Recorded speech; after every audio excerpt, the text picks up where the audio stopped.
Durante transmissão do programa Código-Fonte, o embaixador Ernesto Araújo, ex-ministro de Relações Exteriores, explicou o que ocorreu na Suprema Corte da Colômbia, onde os ministros tiveram que ser retirados do prédio durante um ataque ao tribunal. Araújo explicava o papel de uma parte das instituições internacionais no cerco às liberdades individuais em todo o mundo e relatou o ataque à Corte Constitucional daquele país. Ernesto Araújo disse: nessa semana, na Colômbia, houve uma crise gigantesca que foi pouco noticiada porque a gente tinha notícias do Brasil. O embaixador contextualizou. O Gustavo Petro, presidente da Colômbia, de extrema esquerda, eleito provavelmente com a ajuda russa, o dinheiro russo, inclusive com o dinheiro do narcotráfico, como já tem vindo mais ou menos à luz. Gustavo Petro, vocês sabem a história dele. Ele era membro de um movimento guerrilheiro nos anos 80. Esse movimento guerrilheiro, nesse dia, aparentemente sem a participação dele, mas ele era do movimento. O M-19 invadiu a Suprema Corte colombiana, matou 11 juízes da Suprema Corte colombiana em 1987, por aí, porque era um movimento revolucionário ligado à droga. A Revolução Socialista, com o narcotráfico, com o crime organizado, já naquele momento. Depois disso, se ampliou essa aliança. Mas então, esse é o histórico dele, de fazer parte desse tipo de movimento. Araújo relatou: agora a Suprema Corte lá, diferente de outros lugares, a Suprema Corte da Colômbia está dando trabalho a ele, cumprindo o papel de uma Suprema Corte, que é não deixar o Executivo implementar um sistema de crime organizado no seu país. Lá tem uma resistência verdadeira no Congresso e uma resistência verdadeira a isso na Suprema Corte. O que é que o Petro fez? Ele mandou os cupinchas dele lá, Black Blocs, atacarem a Suprema Corte. Ele tem um certo histórico e uma certa experiência nisso aí. Não conseguiram invadir, mas deram uma boa amedrontada lá nos ministros da Suprema Corte, que tiveram que ser evacuados de helicóptero. Ernesto Araújo explicou: ele está criando um clima de guerra civil, está criando um clima de confrontação nas ruas, talvez para tentar tomar o poder na marra. Então, isso é uma coisa que a gente está vendo no nosso entorno imediato. Não vou falar do que a gente está vendo no Brasil, mas isso tudo são avanços de um sistema de governança que tem como alavanca do poder essa OTAN das trevas, que tem muito poder. Tem o poder militar clássico da Rússia e da China, do Irã também e de outros. Tem o poder da desinformação, gigantesco. Tem o poder econômico, principalmente da China. Tem o poder do crime organizado, o dinheiro e o poder do crime organizado. O embaixador prosseguiu: é a OTAN das trevas que está nos atacando e atacando todos os dias, em cada esquina. E está dentro da nossa cabeça e está puxando pessoas aí que se convertem a isso. Ah, mas o nacionalismo é que conta, você é nacionalista e tal. Então, o Putin e Fidel Castro são legais. É o nacional-bolchevismo tropical. E tudo isso nesse clima de carnaval, que é, portanto, aqui, mais uma vez, a imagem de uma desmoralização completa, criação de uma amoralidade, como falei outro dia, de uma ausência de bússola moral. Quando você não tem bússola moral, você vai pela bússola do poder. Basicamente, é isso que eles estão fazendo.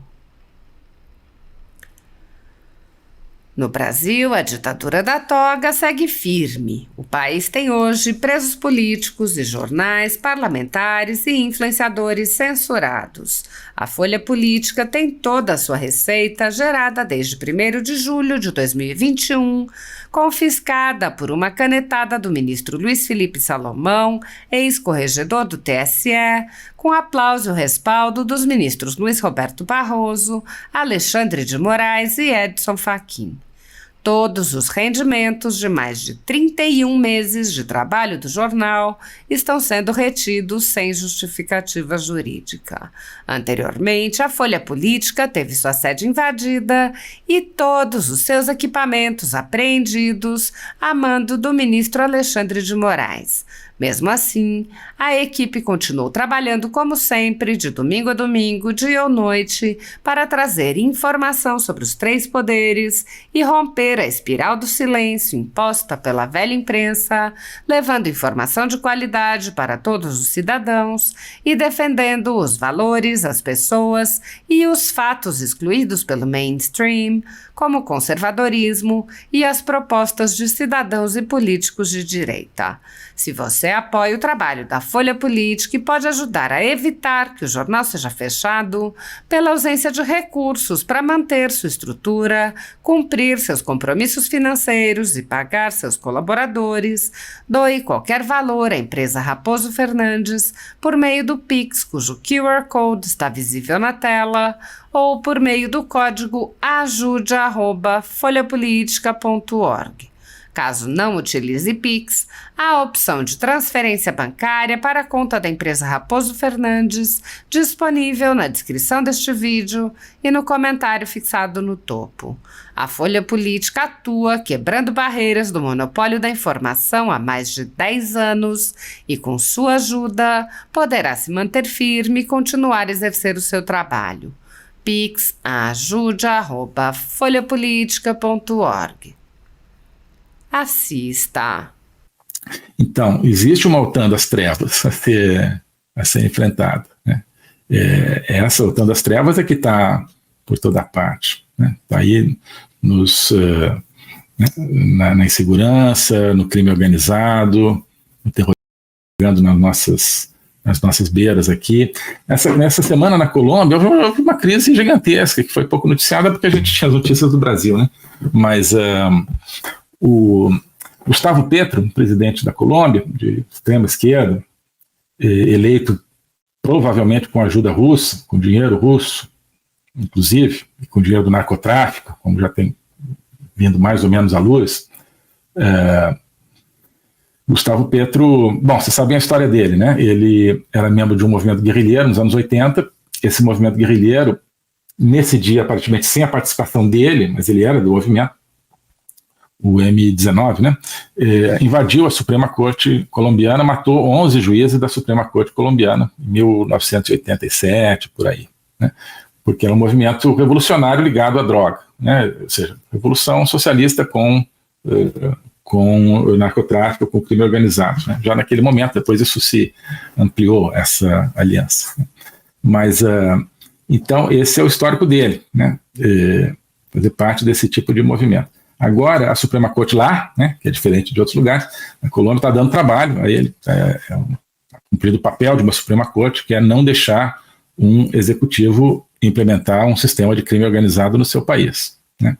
Lá tem uma resistência verdadeira no Congresso e uma resistência verdadeira a isso na Suprema Corte. O que o Petro fez? Ele mandou os cupinchas dele lá, uma espécie de black bloc e tal, atacarem a Suprema Corte, né? Ele tem um certo histórico e uma certa experiência nisso aí. Não conseguiram invadir, mas deram uma boa amedrontada lá nos ministros da Suprema Corte, que tiveram que ser evacuados de helicóptero, né? Mas, enfim, ele está criando um clima de guerra civil, está criando um clima de confrontação nas ruas, talvez para tentar tomar o poder na marra, né?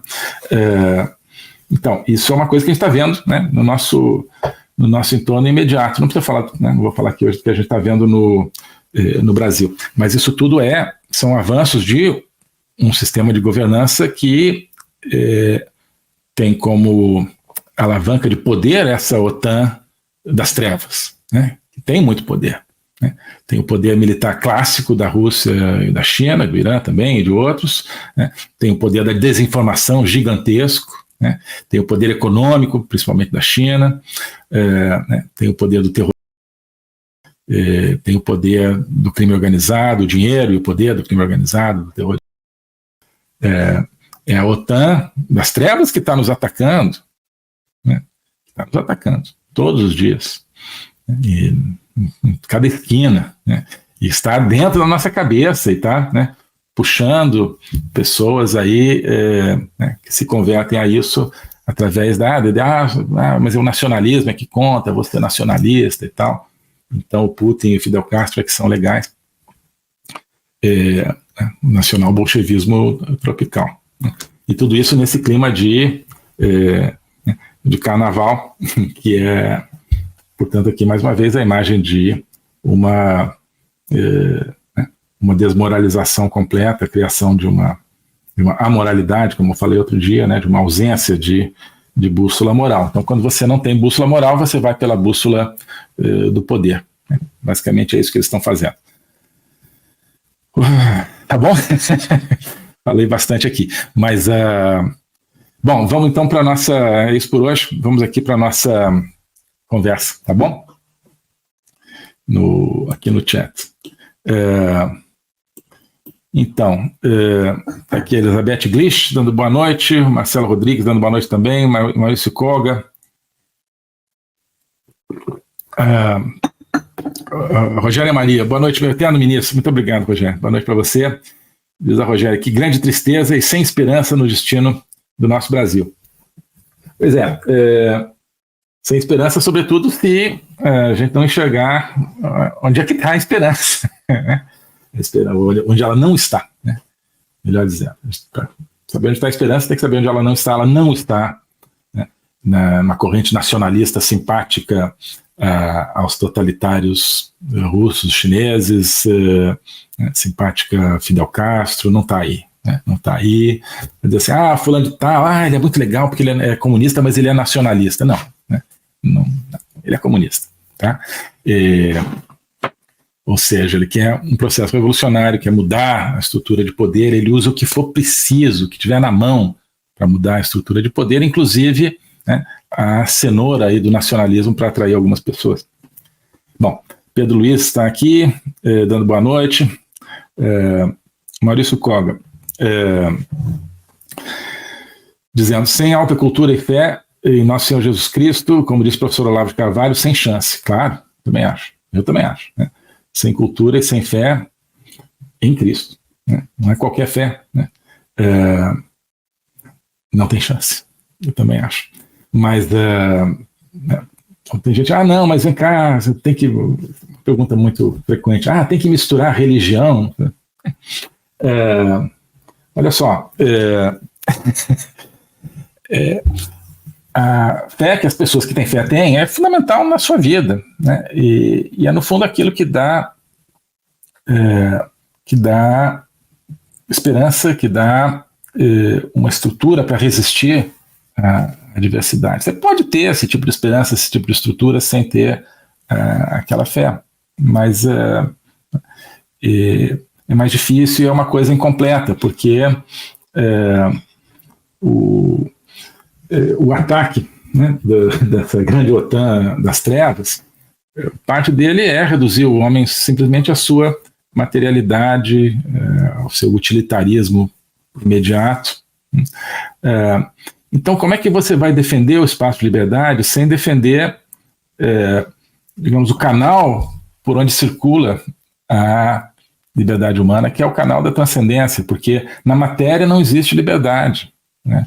A célula não tem liberdade para escolher, né? As nossas opções não são tomadas por uma eleição, né? As células votam lá, o que a gente vai fazer, né? Não são as nossas células que, né, exercem essa liberdade. Liberdade é outra coisa. Então, se a gente quer a liberdade, mas a gente tapa a fonte da liberdade, né, que é o caráter mais do que apenas material do ser humano, a gente já está entregando o jogo.